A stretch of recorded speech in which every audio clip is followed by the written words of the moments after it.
Here's a question that has been posed many times before, but rarely inside the Republican Party. I kept my underwear on. So if I may, I will address Republicans right now.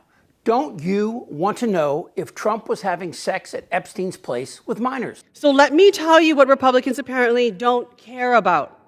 Accountability for predators. I mean, come on. What with everything coming out, it's a disgusting drip, drip, drip of obscenities. The FBI, they're reviewing, there are tens of thousands of videos of Epstein with children or child porn.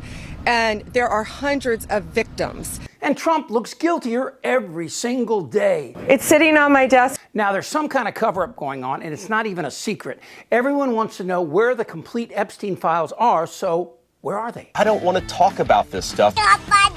It's obvious that Trump is hiding something because he went from this. I don't know anything about that, but I have said to Pam and everybody else, give them everything you can give them. To this. Are you still talking about Jeffrey Epstein? And now the latest is this. The DOJ recently said that Epstein did not traffic these young girls to anyone else, just himself. But we know that's untrue because we saw pictures of Prince Andrew with an underage girl who said Epstein gave her to him. And of course, Trump and Epstein's bizarre, perverse relationship is suspect in so many ways.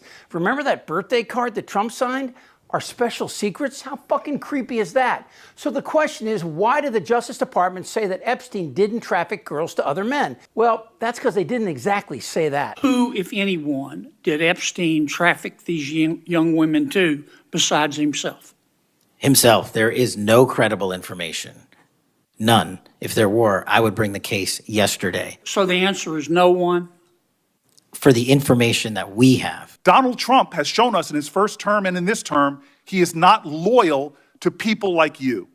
He will cut you loose. You can try all you want in this country. to not take responsibility for what you have said. Time. Sir, you're making a mockery of this committee. Not afraid of you, Mr. Chairman. Not afraid of you. She's transferred to a minimum security prison not suitable for a sex offender like herself.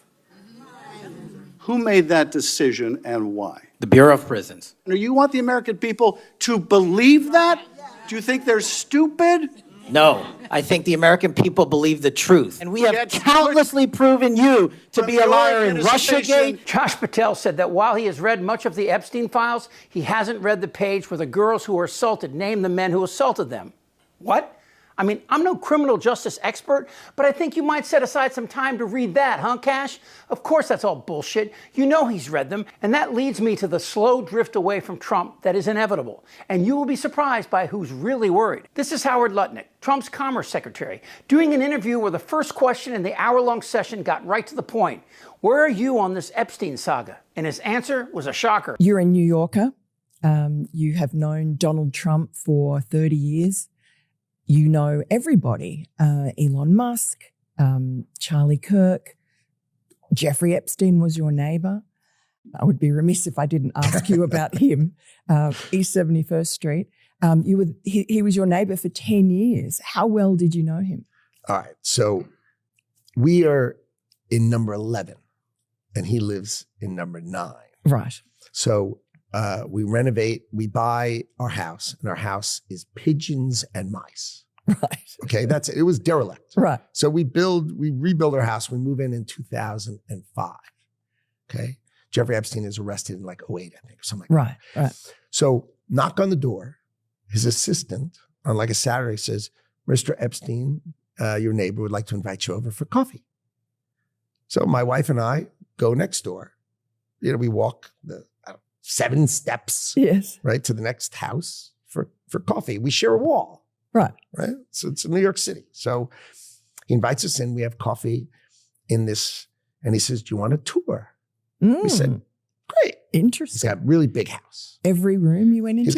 He's got. Well, I'll tell you. So his house is like super big, really wide, and so he gives me a tour in the living room, big living room, and then across from it is double doors. I assume it's the dining room. Yeah. And he opens the doors and there's a massage table in the middle of the room. Ooh. And candles all around and stuff.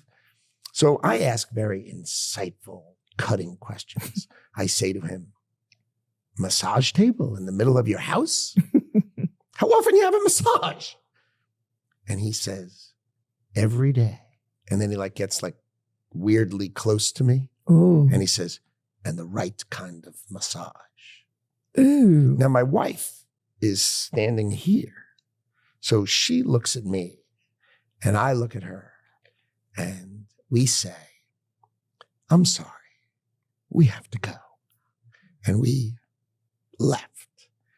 And in the 6 or 8 steps it takes to get from his house to my house, my wife and I decided that I will never be in the room with that disgusting person ever again. Really? So I was never in the room with him socially, for business, or even philanthropy. So That's my story. So how come Bill Gates and all these other people could hang around him and not see what you saw? Or did they see it and ignore it? Or no, they participated. Right. That's what his MO was, get a massage, get a massage. And what happened in that massage room, I assume was on video. This guy was the greatest blackmailer ever. Blackmailed people. That's how he had money. So what happened to those videos? Why is there now such a dearth of information when, Donald Trump's people are running the FBI and the DOJ? I assume way back when, they traded those videos in exchange for him getting that 18-month sentence, which allowed him to have visits and be out of jail. So wow, he and his wife were shocked by Epstein's creepiness, but it's his claim that these people who visited Epstein, well, they all got massages. I mean, we know Prince Andrew did and Alan Dershowitz. Okay. That was in my wife's calendar. My wife scheduled a massage. If you think my wife scheduled a massage with an underage sex slave, then you'll believe anything. No, other calendar entries. Let me finish. You guys clarify that other calendar entries had a collective. Let me finish. But did Trump? What? Well, 2 young girls, one of them who committed suicide after her testimony, claimed that Trump assaulted them in ways I can't say here. That is disgusting. So some might say he said, she said, except for all these videos. I kept my underwear on. Trump alternates between dancing and pointing out women to Epstein. One of the worst crimes imaginable. And then this. Trump admitted he knew Epstein for 15 years, even stating that Epstein, quote, likes beautiful women as much as I do, and many of them are on the younger side. In 2021, as part of Ghislaine Maxwell's trial, it was revealed that Donald Trump lied about riding on Epstein's plane. He actually flew on it 7 times. And then this. I'm wondering, do you feel that she's going to turn in powerful men? How do you see that working out? I don't know. I haven't really been following it too much. I just wish her well, frankly. Why would he say he wished Maxwell well? You know what she did, right? Virginia Roberts was working in the spa at Donald Trump's Mar-a-Lago club in Palm Beach when British socialite Ghislaine Maxwell introduced her to multimillionaire Jeffrey Epstein. The training started immediately. I mean, it was everything down to how to give a blowjob, how to be quiet, be subservient, give Jeffrey what he wants. And then, of course, there's this guy, Mike Johnson, the guy who talks about God like they play rummy every Saturday night. Mike Johnson is stalling the swearing in of a newly elected Democrat who will represent Arizona's 7th congressional district because she said she will sign a petition forcing a vote on releasing the Jeffrey Epstein files. And now Mike Johnson, he won't swear her in. This morning at our weekly conference meeting, we discussed the upcoming schedule, given the Democrats' endless efforts to politicize the Epstein controversy and that whole investigation. I want to be clear about this.